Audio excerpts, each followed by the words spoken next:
Hi there, this is Timmy, the genius who claimed to have bribed God several times, and that he accepted every one of them.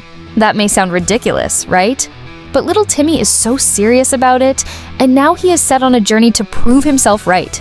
If you haven't watched the first part of this video where Timmy had a hot debate session with his Sunday school teacher, click here to watch it now. That way you will be able to understand this part better. See you later. Bye. After the spelling bee incident, Timmy was more determined than ever to prove his point. Maybe it wasn't about toy trucks after all.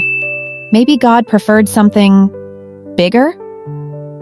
And so, Timmy set out on a new mission. Timmy became the most generous kid in his neighborhood, although not for the reasons everyone thought. He started giving away his lunch snacks, sharing his video games, and even lending his beloved soccer ball, the one he refused to lend to Jimmy for months.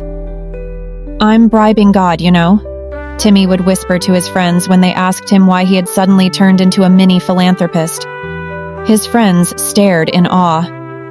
"Whoa, what's he going to give you in return?" Timmy shrugged. "There's this chocolate I've always wanted. Maybe that. Or a puppy. Or maybe he'll let me become class president next year." And so Timmy's bribery campaign continued. One day after church service, while giving half of his sandwich to a younger kid on the playground, Mrs. Hilda saw him and smiled. "You've been really generous lately, Timmy. What's gotten into you?" Timmy puffed out his chest. "I'm bribing God, Mrs. Hilda. I'm giving him all my best things and then he'll make me class president next year." Mrs. Hilda smiled warmly. "Oh, Timmy, do you really think God can be bribed?" Timmy frowned. "Well, he must accept bribes, or why else would Noah's offering work?" Mrs. Hilda chuckled softly. "Timmy, it wasn't the offering that changed God's heart. It was Noah's obedience, his faith, and his gratitude that pleased God. You see, God doesn't need our things. What he wants is our love, kindness, and trust." Timmy paused, her words sinking in. "So, all this giving I've been doing?" Mrs. Hilda smiled. "Hasn't it made you feel good, Timmy? That's because generosity isn't about what you get back.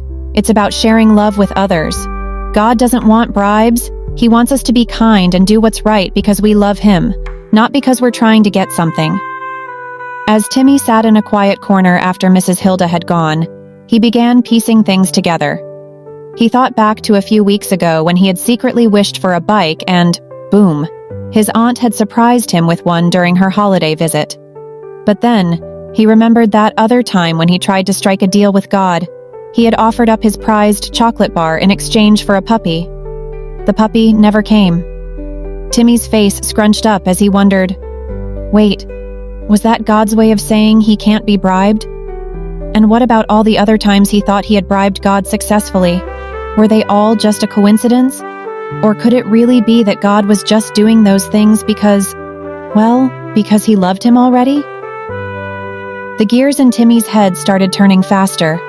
Maybe Mrs. Hilda was right. God wasn't holding out for chocolate bars or sweets. Maybe God knew what he needed even before he asked.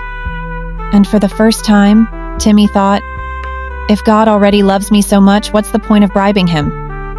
And that's when Timmy realized something even bigger.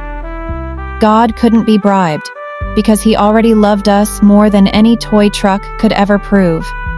A light bulb went off in his head. What if, instead of him trying to bribe God, he could just be generous to others? Whether God would reward him or not doesn't matter. He could just do it because it was the right thing to do, without expecting rewards.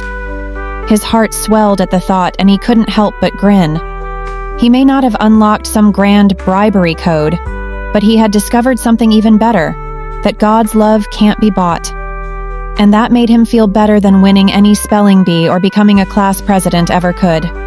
With a sheepish smile, Timmy returned to Sunday school the following week, ready to listen to Mrs. Hilda's lesson with a fresh perspective and a little less swagger. But of course, there was another problem. How was he going to face his mini Sunday school fans and tell them about his new discovery? After all his previous bravado on winning God over?